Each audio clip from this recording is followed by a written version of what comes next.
What do you do when your own mother asks you to erase who you are, just to protect a lie? For years, I was the invisible daughter, hidden in the shadows of my family's fabricated perfection. But tonight, at a dinner table packed with secrets, the truth didn't just come out, it brought our entire world crashing down.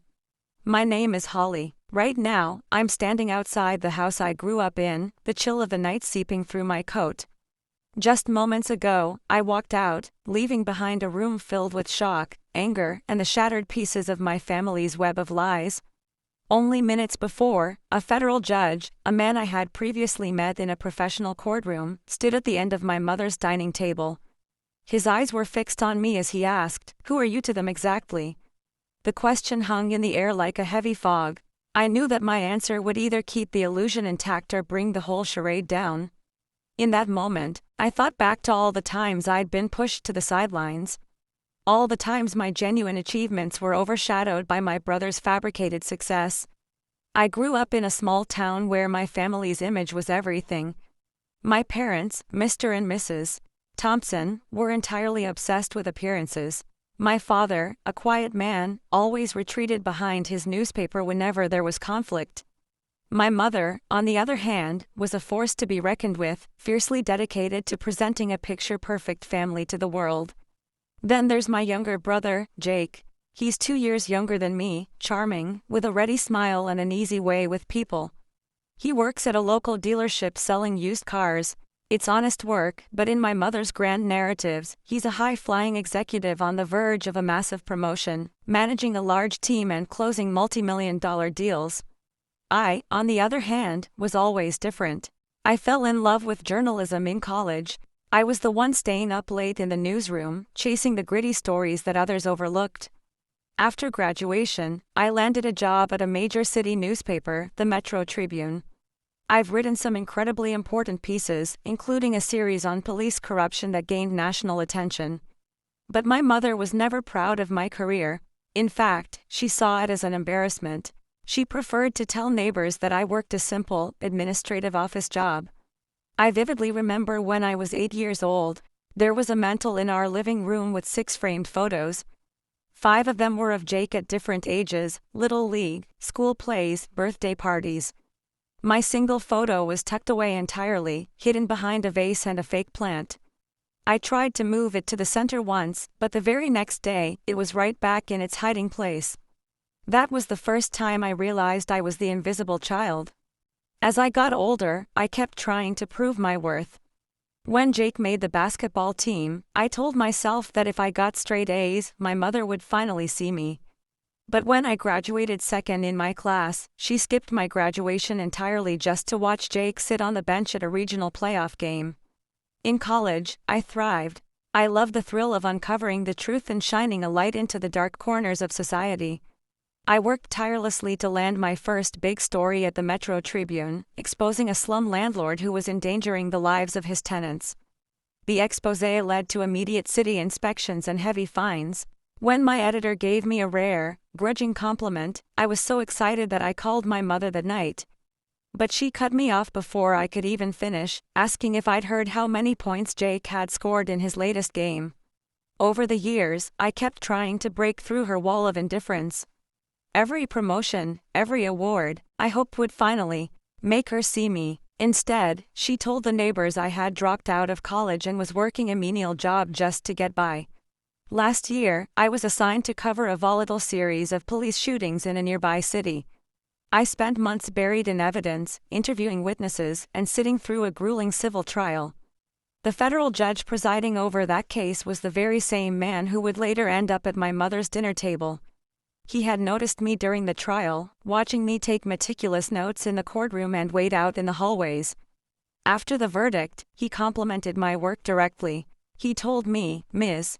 Thompson, your series was some of the most thorough reporting I've seen on this issue. It takes real courage to hold a system like that to the light." I was so proud, but I didn't tell my mother. I knew she wouldn't care. Then, on a Tuesday night, or rather, Wednesday morning at 1:30 a.m., my phone rang. It was my father. He said, "Jake and his fiancée, Lily, are having her parents over for dinner on Friday. Your mother says you can come, but you need to keep your mouth shut." In the background, I could hear my mother's sharp voice cut in, "Her father is a federal judge. Don't embarrass us like you always do." I was furious, but I agreed. I thought I could endure just one night of pretending to be someone I wasn't. On Friday, I left work early and put on a sharp suit, the exact one I wore when I received a national award for my investigative series. It felt like a suit of armor, a tangible reminder of who I actually am. The drive to my parents' house was long and quiet as I replayed all the times I'd been made to feel small. When I arrived, my mother opened the door, immediately looking me up and down to ensure I fit her curated image. "Come in, we need to go over a few things," she snapped. She escorted me to the dining room, pointing to my seat at the far end of a table, safely away from the center of attention. I asked her if she was seriously going to introduce me as a low-level office worker. She rolled her eyes. "Holly, you're so dramatic. No one cares what you do. Jake is the one building a real family here." Lily arrived first. She was incredibly warm and friendly, and immediately asked me about my life in the city. Before I could even answer, my mother appeared out of nowhere. "Holly just does some basic administrative work downtown," she interjected. "Nothing exciting." Then, the judge and his wife arrived. The judge was tall, imposing, and possessed a razor-sharp gaze. My mother proudly introduced Jake as a high-level executive and then introduced me as an unassuming office clerk. But when the judge took my hand, his eyes locked onto mine. I saw a sudden flicker of recognition. Throughout dinner, my mother completely dominated the conversation, talking nonstop about Jake's fictitious achievements. Meanwhile, my father sat silently at the end of the table. Every single time I tried to speak, my mother would loudly interrupt or invent an errand to send me to the kitchen. The judge and his wife definitely noticed. Even Lily seemed to sense the tension. When Lily tried to ask me again about the city, my mother swiftly changed the subject. Finally, the judge lifted his glass and tapped it with his knife.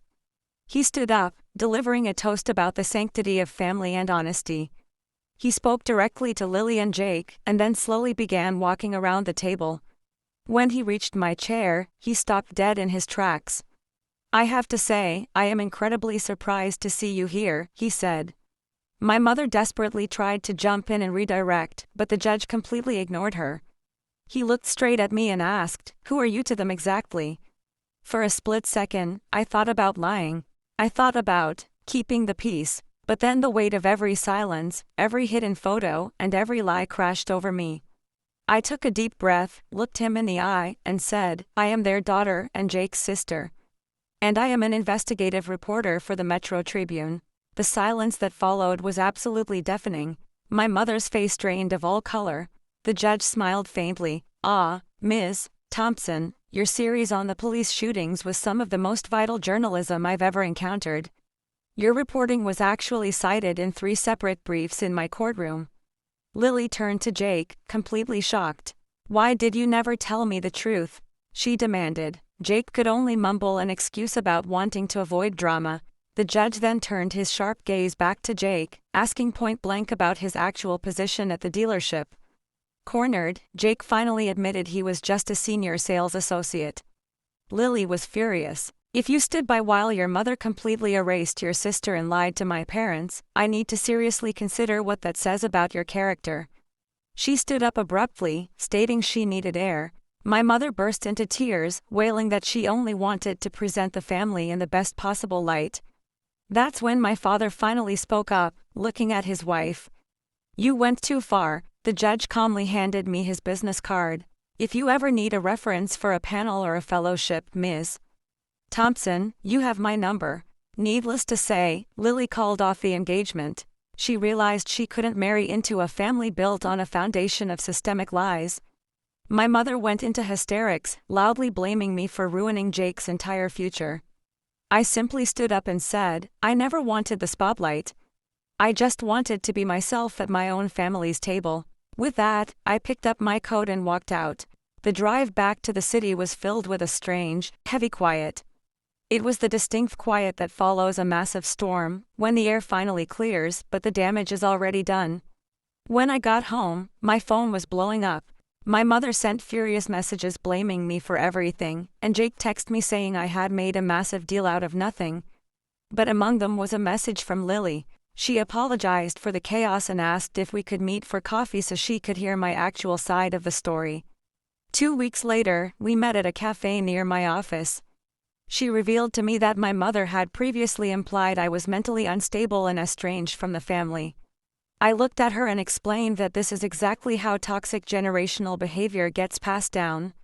A month after that night, Jake called me. He told me he had started therapy. He genuinely apologized for never standing up for me and for actively participating in our mother's elaborate lies. My mother went completely silent for a long time. Eventually, she sent a brief text saying she missed me. I replied clearly, I would only return on my own terms, as a successful reporter, never again as a pretend office worker. A few months later, she finally called. She apologized sincerely for lying about my life and for asking me to hide who I was.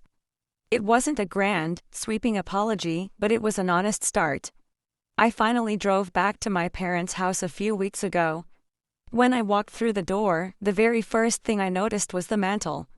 My childhood photo was no longer hidden behind a plant. It was front and center, right next to Jake's.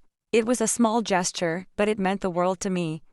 That night over dinner, my mother looked at me and asked how I turn a raw investigative idea into a front-page story. She sat back and listened without interrupting once. And for the first time in my entire life, I felt like she was truly seeing me.